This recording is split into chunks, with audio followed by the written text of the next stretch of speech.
questions and comments. And as I said, the honourable member for Saanich Gulf Islands will get the first question. Mr. Speaker, and I thank my honourable colleague, the Parliamentary Secretary, for endorsing the Speaker's generous impulse, because I do get up and down a lot, but then again, I'm an Anglican, so I'm used to it. Mr. Speaker, I want to ask my honourable friend, the Parliamentary Secretary, I thought this debate, and I knew the topic about the summer break on taxes, and I know I oppose that for many reasons, and the Parliamentary Secretary has admirably summed up most of my reasons. But I've been wanting to get to my feet all morning because I was made, surprisingly for me, I was surprised at how uncomfortable I was with the Leader of the Official Opposition speech. And I don't think he intended it, but I'd wanted to ask him. It made me uncomfortable because it seemed to suggest that Canadians would be better off and are packing up in droves and moving to the United States. The United States remains a more expensive place to live. Health care is more expensive. Our healthcare system is in some crisis, no doubt. Our cost of living has gone up. It is increasingly difficult to pay rent. No question Canadians are facing increased costs. But as a Canadian, and as the only member of Parliament who is honoured to receive the Order of Canada, and I'm an officer of the Order of Canada, and the slogan of the Order of Canada is "We desire a better country." But it means this country. It isn't suggesting there's a better country somewhere else. This is the best country in the world to live. It was 20 years ago. It was 50 years ago. It remains so today. We have a health care system that's universal. Our education costs are lower.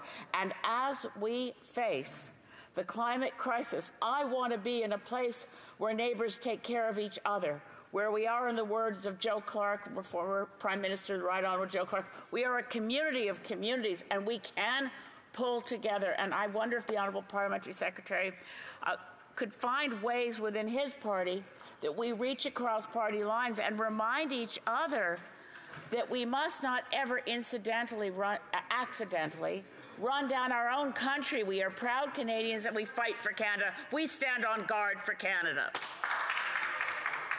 I know how it goes around here. To give an inch, take a foot.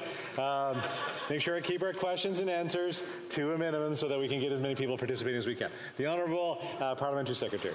Thank you very much, Mr. Speaker, and I want to thank my honourable friend and colleague from Saanich Gulf Islands. And before I start, I just want to say that the Order of Canada designation couldn't have been invested in a more honourable member and a better friend. So to my friend from Saanich Gulf Islands, I want to thank her for her intervention today. And really, I think what we're talking about today is the Canada that we collectively envision for the future.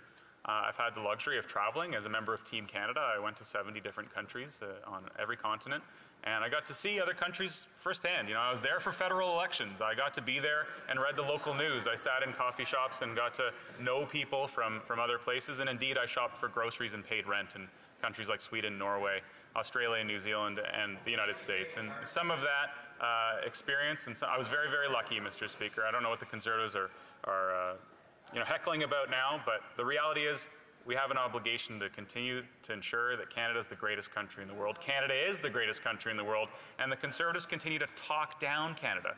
And when they do that, they're talking down Canadian innovators, Canadian scientists, Canadian students, Canadian workers. But better is always possible, Mr. Speaker. This far-right nonsense from the Conservatives that more resembles the Trump Republicans than, the good old days of Aaron O'Toole or reasonable Conservatives back in the day, like Brian Mulroney, Mr. Speaker. It's this Republican effort that seeks to exploit fear and anxiety rather than address the real concerns and issues that Canadians face. Comments?